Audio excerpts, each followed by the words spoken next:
View, admit all. Looks like we here. Not yet. Me. Yeah, that's what I need to look at. We need to talk about. We already talked about those things, but we'll talk about them some more. And then we'll move into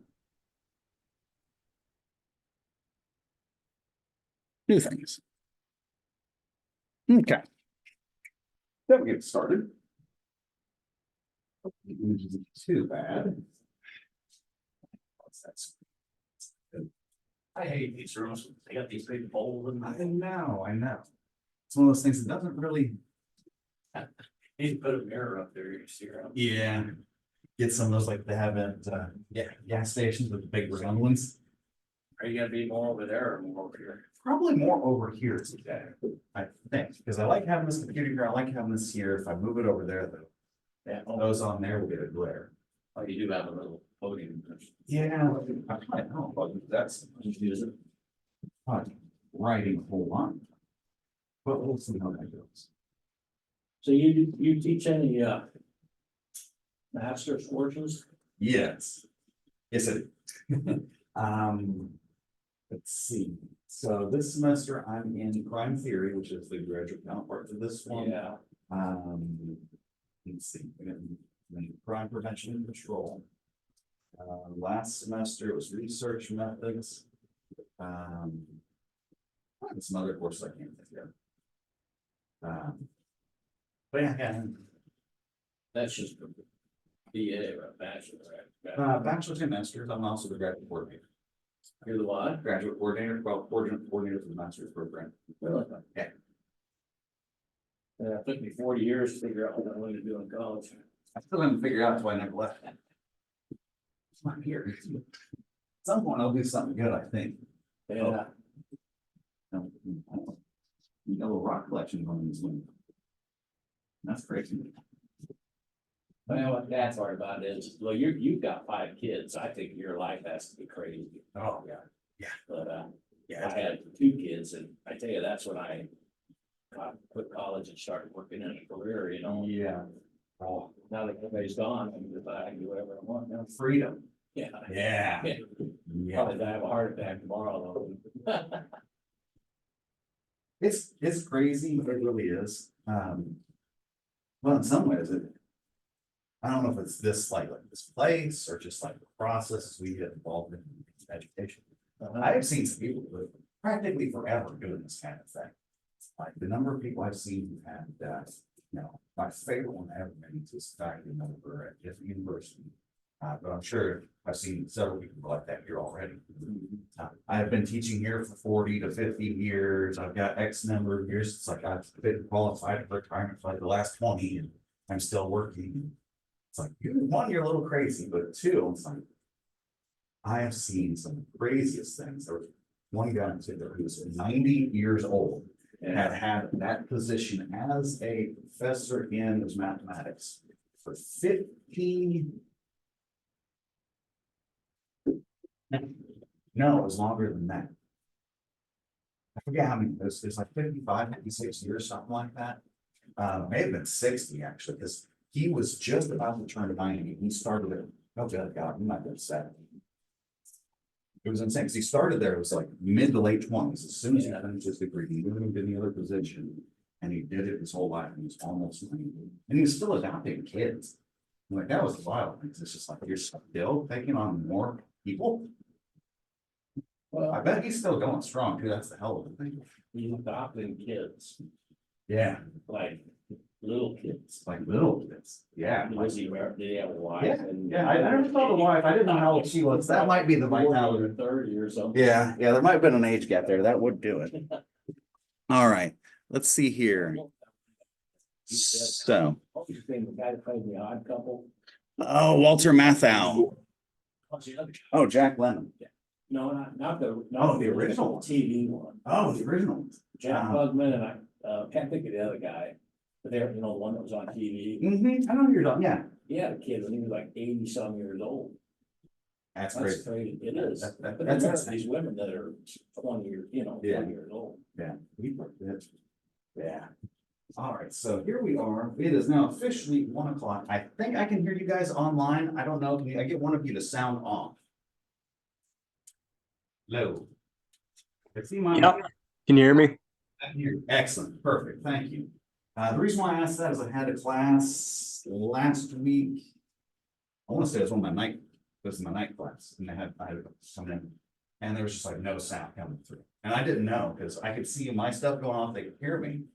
But whenever they would try to talk, nothing would come through. And even so much so whenever they'd send like a chat thing, it wouldn't give me the bell. So it's like, I couldn't see things all the way back over him. So I felt bad for him. I want to make sure that's not where you guys were at this time. So we got 1, 2, 3, 4, 6, 7. Start with the attendance. It is each one. Ninth, this is crime theory. Where did I leave off last time? That's a very good question. Because I'm hitting a number of points. I'm going to be going real fast. We're going to try to get to chapters 1 and 2 today. Let's do this. Let's see. Classical criminology, utilitarian. Yep, utilitarianism. And everybody. All right. Don't worry. Sign, name, and password. All right.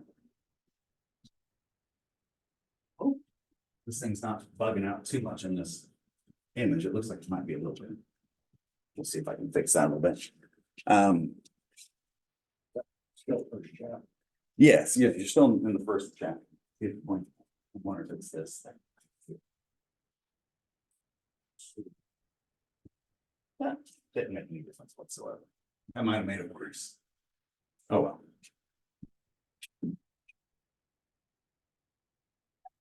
It's gonna blank. Sorry about that. We'll have to fiddle with that at some point. Okay, so crime theory.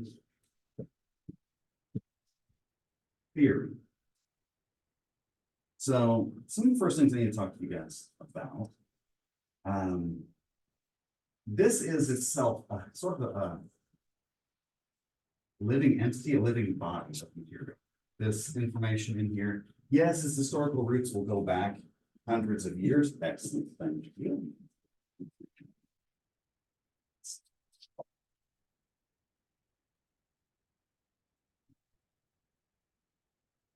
Yeah.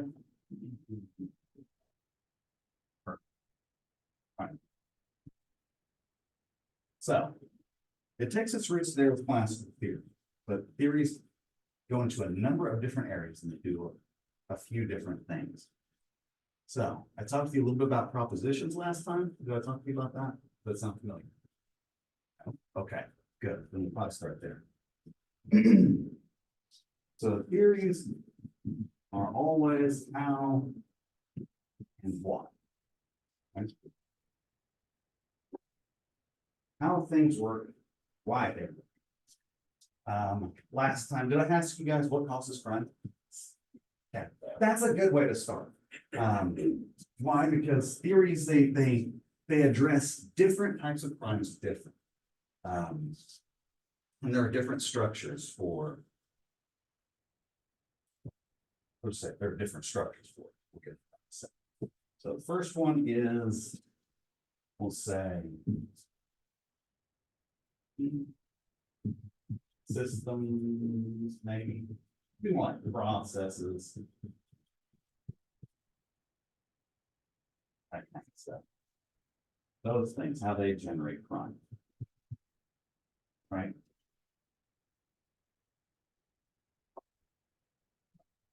This is classical theory, to some degree, right? Classic. Yeah, yeah, like I start talking Beccaria and he's talking about, don't do these things.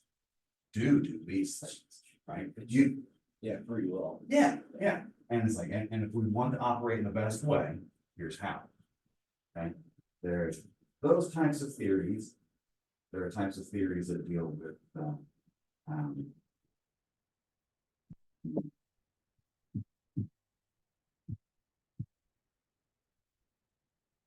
people and behaviors. That's the bulk of it, right? Most everything that you see That blanket thing's gonna drive me nuts. Sorry, guys. Most research does this. People focus in on people. Tell you, no, I'm gonna fix this. I'm gonna stop looking at it because it's gonna drive me crazy.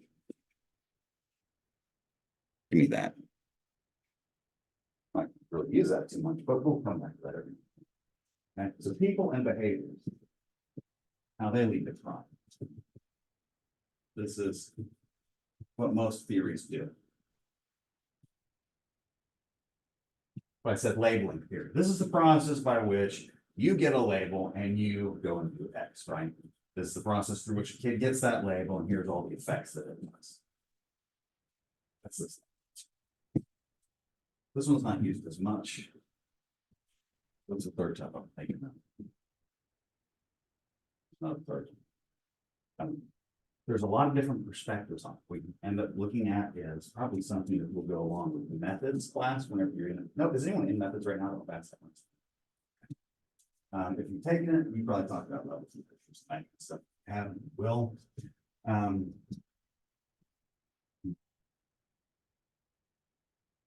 Lost my train of thought there.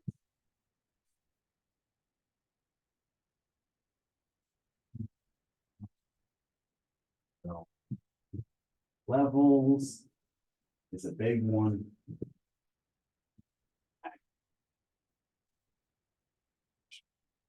Okay.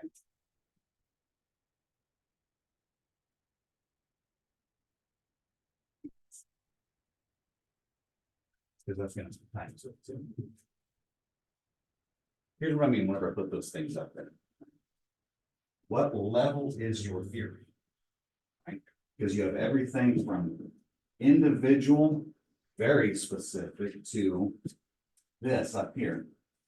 You're talking to people en masse. You know, you've learned this across all of your classes whenever they talk about whatever structure they talk about is policing, okay? You start out with whatever you're at, your municipality, your county, you know, your state, your federal. Those are different levels. You think of it geographically, or you can think of it as an abstract, as in by bringing people together, instead of just that one person, I have groups, right? So it's units, we're talking individuals, we're talking groups, we're talking bigger. What's our level there? When you actually go to use these things, you're actually going to research them. You want to try to keep what type of theory you're using in alignment with how you analyze it. And that too, but that's a bigger conversation if you want to start getting involved in research stuff. Here, what you need to know is theories govern many things. It's a relative system. You have to learn as much as you can,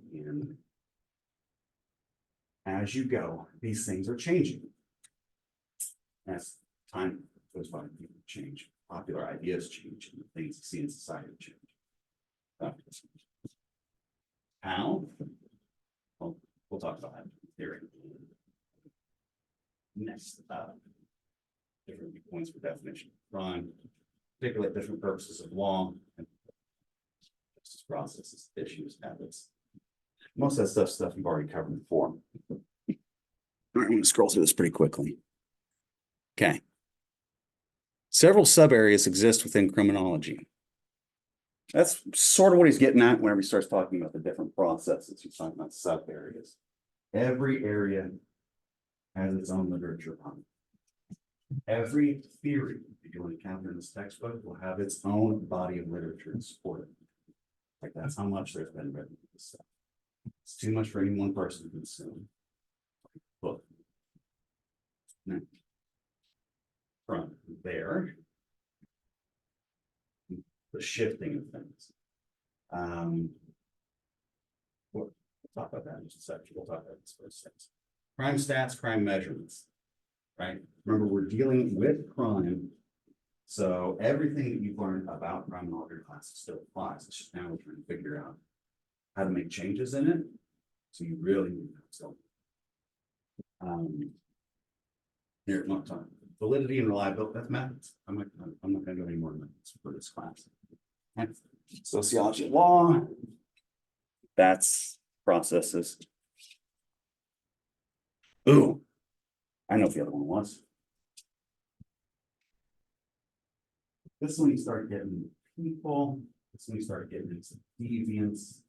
And their processes involved with that too. They also have, another thing to think about.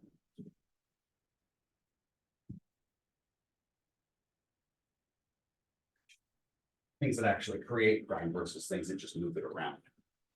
Right, there's all kinds of schemes here. Okay.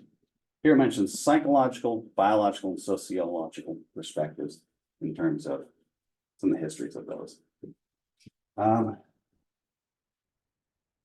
sure hold that thought for now. Victimology.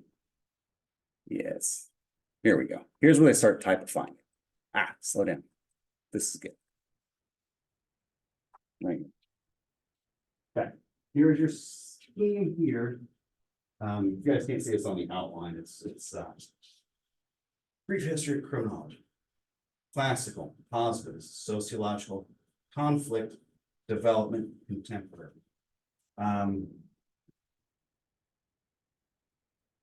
There's some change in those.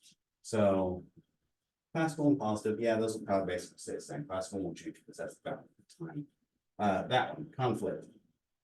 That one changes a lot depending on who you're talking about, who you're citing, and I guess society to some degree. That's one. This is probably my best example of things that change. Here it says conflict. A generation back, it was said radical. Really, now instead of conflict, start getting critical. Critical is the other one. Or my favorite was real. Right? Because there are people who, you know, when you start adhering to certain too heavily, it'll end up happening is you'll see something. Now, this is really what's happening. Yeah, there's some element of that really happens, but there's some element of all these things really happening. So just know the history from where ideas originate. That's the hardest thing associated with this class. Yeah, different ways that it goes about identifying it, different levels that it works. And then, does it actually work? That's the other thing. Okay. Here. Positivist, yeah, that's going to align with classical. Sociological. Last time I talked about our roots are ties to sociology. That's where they start coming forward. First person there is Durkheim. You've heard of him before? Yeah, one read. Yeah. Okay. So Durkheim's got a lot of writings. So basically, what he's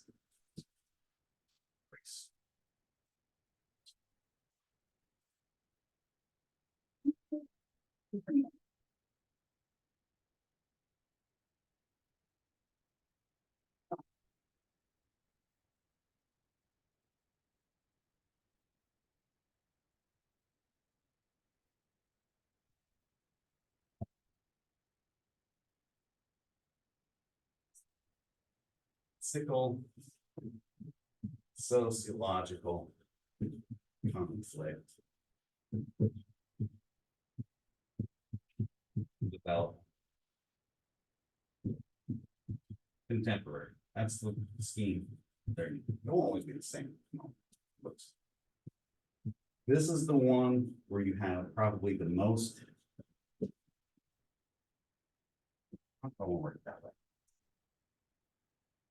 Maybe most history.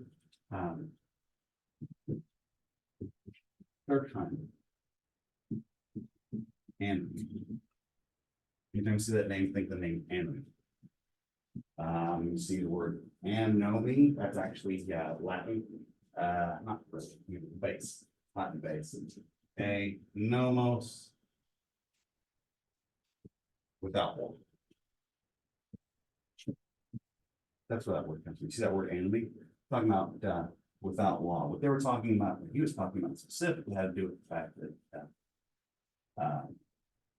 suicides. One of many things he wrote on. Oh, that's one more picture ones. It's a very interesting thing that was happening back in his time, his day. He had this thing called the industry that started coming about. As a result, all the farmers went into the city and a lot of the males started offing themselves. Did I talk about this last week? Yeah, so that's basically what was happening. This is, okay, cities are being developed. People are moving to cities because new resources, don't work as hard as on the farm, maybe, I don't know. But it would draw people in, and then a lot of the young males, talking twenties. That's it, they just pull the plug, I guess would be a way to put it. And so, hell's going on there, well, guy starts studying, figures it out to some degree. That's the social isolation. Right? When you left your home, you're no longer attached to anybody, and whenever you're lost and unattached, they're getting suicide. Right? Value of old information is just as valuable as new information. As you're working through these theories, as you're reading on them, and it's right. Don't hesitate to dive in. This one right here, like his lesson. That was 2020. Right? You're gonna go isolate in your home. You're no longer gonna be part of your normal life. You're gonna disrupt everything. What happens is a whole bunch of people start committing suicide. Each one of these things is gonna have history with it. Each of these are life lessons. They're not always the most accessible. That's why I have books that tell you about the books. Kind of thing. A lot of work in that. So, sociology, it says here, dirt crime is normal and inevitable. That's the standpoint that they take. Yes. They have all the things that are associated with life changes. Chicago school comes out of there. Chicago school is foundational for us. Social disorganization theory. We'll talk quite a bit about that. Not today, but soon. Conflict, basically start getting into things that question the system. Is probably a better way to as I would classify it. Or not classify, think about it. You see that term, conflict. Questioning the system. Right. How much of your status in the system is because of what you've done? How much is it because that's just what the system has this deemed? That's where you're gonna be. That kind of thing. Right? You're not of this group, you're of that group, you belong over there. That stuff happens. And developmental theory, that's growth, sociological, psychological, whatever. All these are newer ones that are developing. All these will have in some of these older ones. Not all those that are enumerated there, with many others. Okay. Deviants or criminals.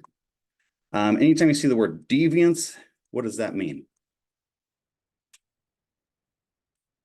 This person's a deviant. Different. I grew up, people call me weird a lot. They were right. Different, right? You were talking the same kind of thing. I don't want to tell you about them. Deviations, you'll see them all the time. Talking math, you're talking about standard deviations. Here, we're talking about is things that outside the standard social rules, that kind of thing. So you see that word around. It's not necessarily criminal. Is it acceptable? Is it appropriate? Those types of things. That's how that threshold can change when we're talking about something. Most severe crimes in terms like these are your violent crimes, your crimes against people, all the way out to all numbers different. That's what this field is. That's how far it goes. That's how much the breadth of theories in this area. And it's not just things related to crime, it's also emotional states and how it affects you. So this is a field that's, yes, highly sociological, does bring in psychological, does bring in biology, does bring in math, all those other things too. So as we're doing it, this is the one that gets harder. Okay, the next thing they start talking about here is law. I'm not going to focus on that because you already know this. What I'll do is I'll focus on the next one because this is the one where you need to pick up. Okay, nature and extent of crime. So methods, so this is where this really, we're dealing with crime. The first thing to do is to understand how much there is. And there's different ways I could have you do that.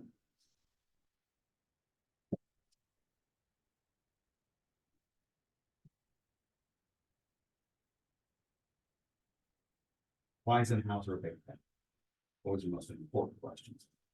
So this time we're gonna start with how much is there?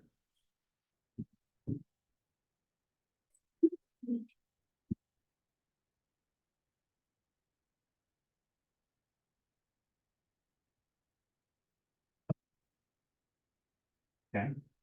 A hard question, right? There's a whole bunch of different types of crime. It's a degree. Yeah. It's a degree of how high or low on the scale. How does society judge it? Do they judge it as like a misdemeanor or a felony? How much? I like that. To some degree, we go this way. Well, it's the negative neutral.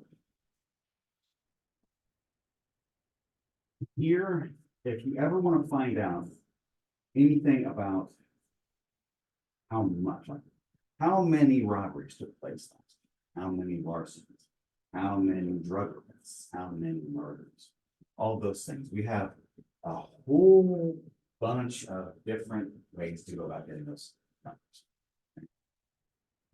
One of the biggest problems with that is that I don't know if I want to say this. Accuracy, maybe real, is the question. Is that the real number? No way to ever know. Ever, right? If I said, how many murders took place last year? You can find places that will give you a real number, right? Yeah. Yeah, you can look out there. Here are your two big places. UCR and NIFRS. Right? Uniform Crime Report and National Incident-Based Reporting System, what we speak about. Basically, federal data sets that the system has police departments report to the federal system. They take that information, they combine it together and give you the numbers. Oh my God, I'm talking about a book again. Get away from the books. You can do that without a book, then you've got something, right? You take methods, that's one thing to do. Okay, the book will tell you this number of crimes took place. Why don't you go look and tell me, see if you can find that number. That would be one way to go about it, or you could go up on the website and look it up. It's really easy to do that way. You can do a whole lot more restricted. And UCR and NIFRS. How many murders were there? They'll give you this number. They'll give you a number. They may not be the same number. They never are. People are involved, right? That's its own problem, because then neither of these numbers are actually real, nor are either of these numbers accurate, because this is only going to be those that are reported, and these are only going to be those that are reported and fit the reporting structure we put in place here.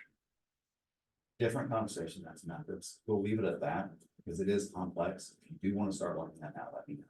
Right? That goes for everybody. All right, so you've got a number here and a number here. Okay. Murders are kind of unique because I don't know, I guess you could say it this way.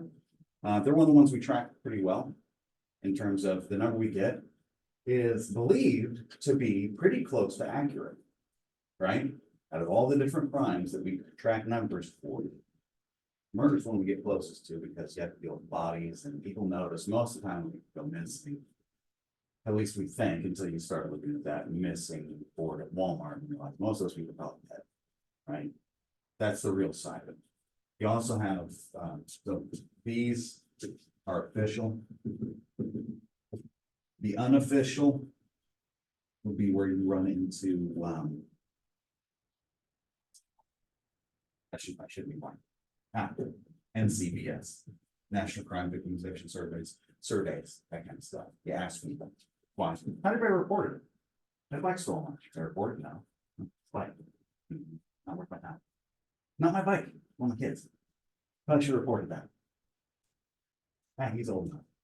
Should have done something. That kind of thing, right? Bookends for truth.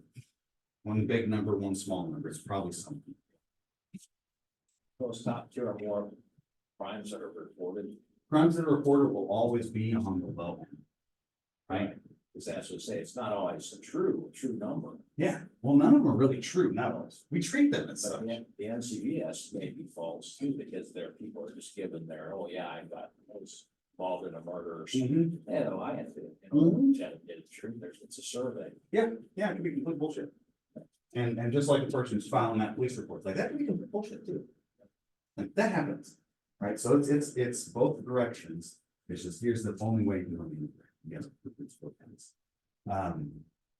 It'll help here in terms of when you're trying to understand theories, you're developing the action to develop them more too. Maybe replicate what some of these people have done, because that's always fun to do. What you'll commonly run into is probably more in the social sphere. We'll make entire arguments based off of this.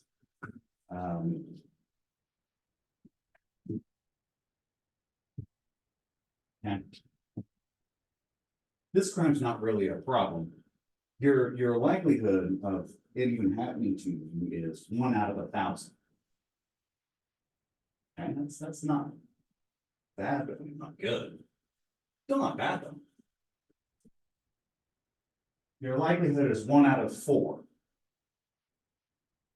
That is a huge difference, right? That's people having this discussion about this, not having any bearing on what they're actually trying to talk about. Now I'm telling you, it's like there's this crime taking place, and you're telling me where the bookends are. I don't care. I don't care. This is a problem. You're gonna deal with it. That's what it is. That's the conversation. That good. Here, this will start outlining how the UCR works, how NIBRS works. It'll probably, yep, there's an NCBS right there. What it does is it will identify their reporting structure for that. The reason it does that is because you go to study these things, you have to keep in mind the process too, right? Part 1 versus part 2 crimes, violent crimes versus all other crimes, okay? What's it, type A versus type B? Type A, we track just as soon as there's an arrest. Type B, we only track if they're, no, I did that backwards. Type A will track all the numbers. Type B will only track if there's an arrest, because there's so many of them, we don't want to dig into it unless we know something about them. Right?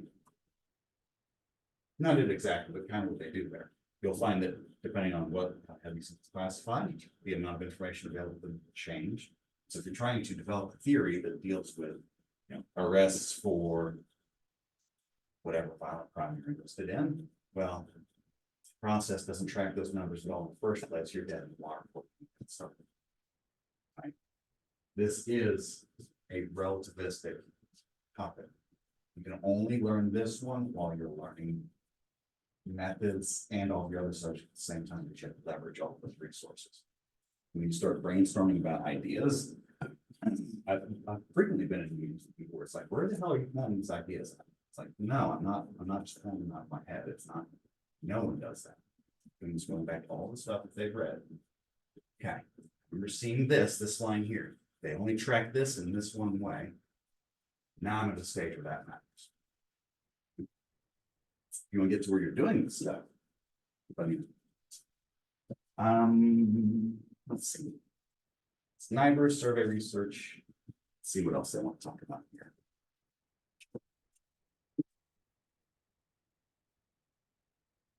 I do like that they have some things in there. I left them in here. Usually I strip those out of the outlines because I don't see much value to them, but some of them are actually pretty good. Okay, self-report surveys are a little bit different than the standard surveys. Self-reports would be like, how frequently do you smoke marijuana? How frequently do you snort cocaine? You know, you're reporting on your own behaviors, that kind of thing. That's different than telling me you were a victim of a victimization survey, that kind of stuff.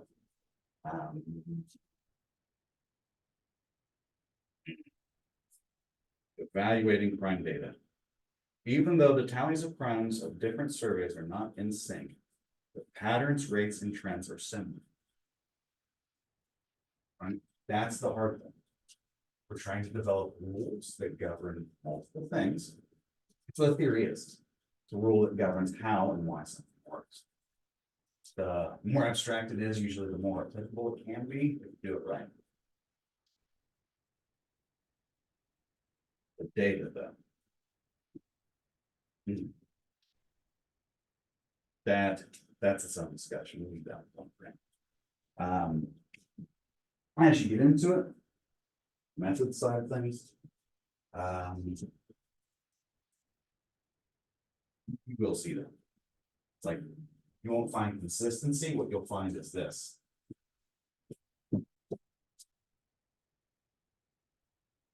And theory says that there should be a relationship between brain injury, future violent criminal behavior. Right? Brain injury, 1, yes. Future criminal behavior is 1, yes. That's a positive relationship. No, as we looked at it, there was no relationship. As we looked at it, there was a negative relationship. Right. From the outset, that's kind of the general kind of thing. You'll get more specific. You get into it more directly, but that kind of stuff. Does this align? Does it actually, do I see it in the real world? Is it real? Okay. Self-reports, evaluating crime data. Everything fluctuates all the time. Okay, about crime. Here mentions 1990s. It peaked in the 90s and decreased since then.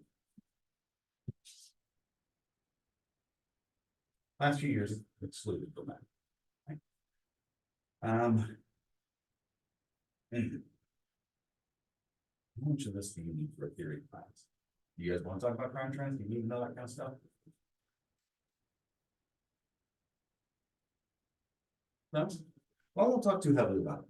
What I'll say is that the whole point to these things right here, index crimes, those are good general measures for how much crime is in society right now. What they're trying to do with this is kind of give you kind of a gauge for this is how deep the waters are. Right? This is how much crime there is. Crime rates 15 million a year to 9.2 million a year. Million crimes. Yeah, there's a lot. New trends and what the future holds. I hate when I'm doing that. I just skip that. Hold on. No, that's not my thought migration. Okay, it's spikes in major several cities. Yeah, we've had a lot more than just major spikes. Trends and patterns. Okay. Sometimes these are done theoretically, sometimes they're not. Anytime you start getting into crime analysis, that's where you start looking at crime trends and patterns on the practitioner side. If you're looking at practitioner in the field, that's always a good option. In terms of crime analysis, a lot of different things you can look at. There'll be mapping crimes, there'll be like in terms of in the course of the day, I can analyze and tell you these hours of the day are the most active crime stuff. There are theories that are associated with that. Start getting into the next section and start talking about crime pattern theories, crime patterns.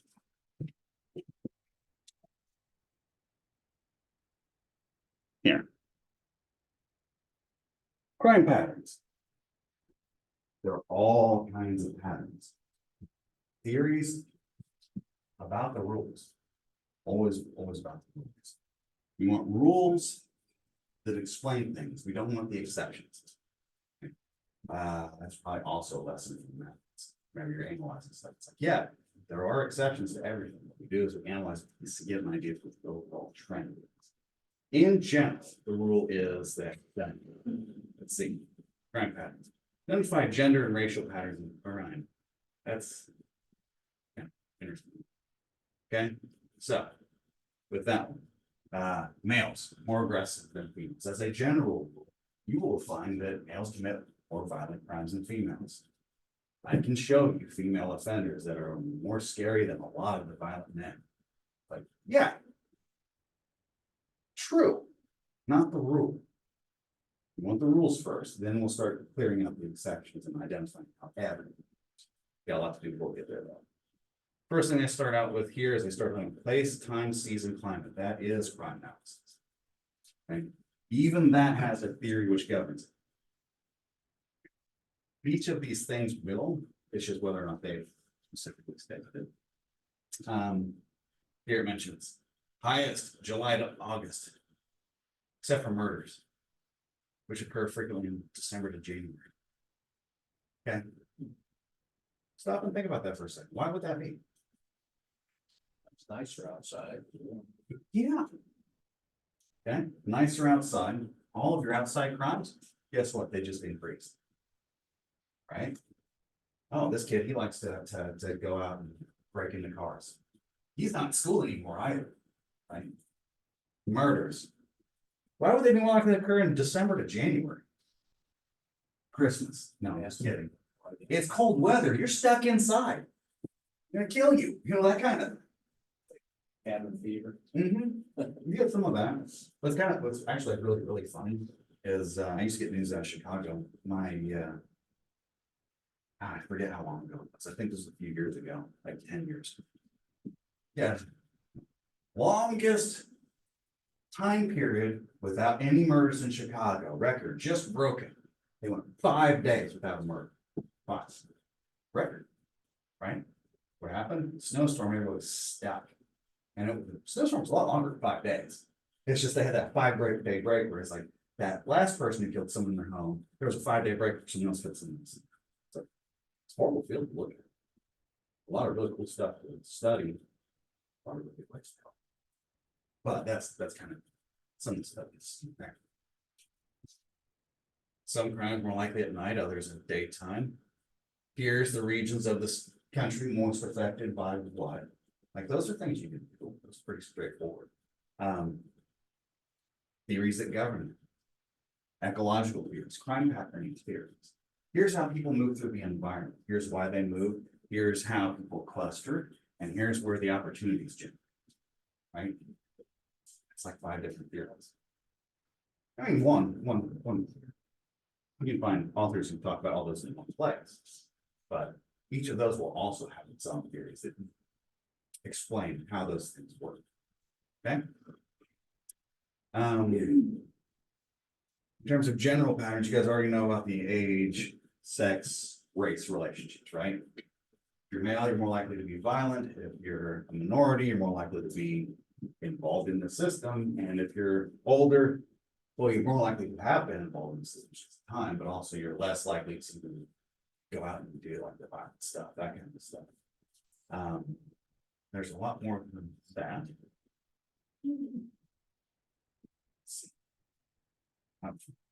Excellent. Be there in 5. We'll take off in 5 minutes.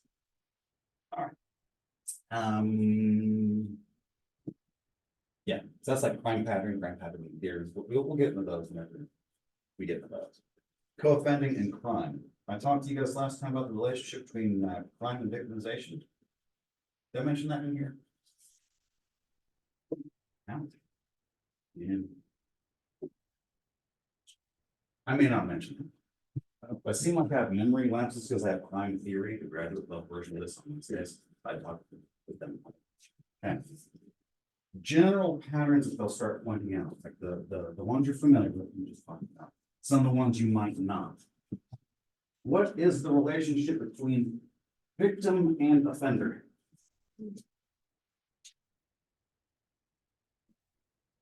Whether they knew the person or not. It's actually closer than that. Yeah, like if you look at all violent offenders, the amount of those who had been victimized violently, it's over 80%. Tends to be. Right? I haven't looked at it in recent years. The last time I looked at it was like right at 80%. If you go over to the math side of things, at 80%, you're basically measuring the same thing. Right? Maybe it's only 50%. I don't remember. Heavy overlap regardless, right? So you have everyone that the violent people know that are potential victims, and even the victims, we were victims themselves. That's part of the pattern too. And we're trying to figure out the things that, I'm going to pull on this string and it's going to stop, the gate's going to drop. Floodwaters are gonna stop this crime. It's like, trying to figure that out, it's not at all. Okay, we talk about gender, co-offending. Stuff that you already know. Commit one crime, more likely to commit multiple, increases drastically. Let's see here. We got 2 more minutes. Let's see if we hit on something good before we go. Race and crime, you already know. Firearms. Every single thing you see here is open for debate. There is a relationship between being a minority status and being arrested or being in prison. Okay, question it. If you don't believe it, I'm saying just go and test it. That's the whole point of this. I like that's when we're that firearms thing. Here it says firearms, 20% of robberies, 10% assaults, more than 5% rapes. You see a lot of stuff on guns and how dangerous they are. You got another guy here who says they also prevent crimes and save lives. Okay, the hell is he talking about? What is this argument? You guys seen that argument? Okay. I know you've seen it in the social sphere. Like, what are those numbers actually look like? If those are a methods class, I'll give you those numbers. Theory class, what I'll tell you is, okay, how the system works, responsibility for where, kind of things, like all this. You have the issue, you have the arguments, and then you have the theory associated. We'll start with the arguments, and actually we'll stop with arguments, because that's what we'll be on.